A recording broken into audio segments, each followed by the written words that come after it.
Cornstarch o harina sa pampalapot ng sabaw. Ano kaya pinagkaiba nila? Try natin to. So meron tayo dito dalawang kumukulong tubig. Lagyan natin ng toyo. Yung isa, gagamitin natin cornstarch and water mixture. Tapos yung isa, harina and water mixture. Ngayon, ang tanong, bakit madalas cornstarch ang gamit ko versus harina?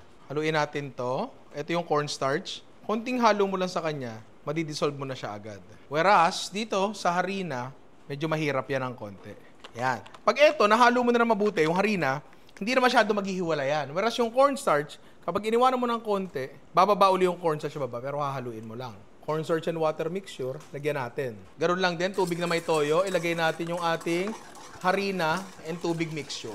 Lalapot ba yan parehas? Yes, lalapot parehas yan, pero magkaiba yung properties nila. Ito ang resulta nilang dalawa. Ito yung cornstarch, ito yung harina. Anong itsura niya? Mukhang gravy ng manok. Yan ang dalawang main na pinagkaiba nila. Sa ginawa natin kanina, na dinisolve natin yung harina sa tubig, masasabi kong hindi tama yung bagay na yun. Nakapagpalapot siya. Pero ang problema dyan, kapag tinikman mo siya, may lasang hilaw na harina. Ang paraan para mawala yan ay yung roux method. R-O-U-X. Tama ka, R-O-U-X. Yun yung niluluto mo muna yung harina sa butter. Iluluto mo yun muna doon para mawala yung lasang hilaw. Ang lapot nito ay medyo parang gelatin.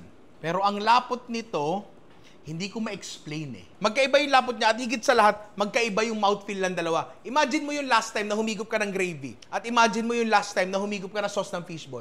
Magkaiba talaga siya sa bibig, di ba? Wala namang tama, wala namang mali. Pero sinasabi ko lang, eto ang resulta ng dalawa. Kayo na bahala sa impormasyon niya kung paano nyo gagamitin. Pero ang dapat nyong gamitin ay, nyo na merch.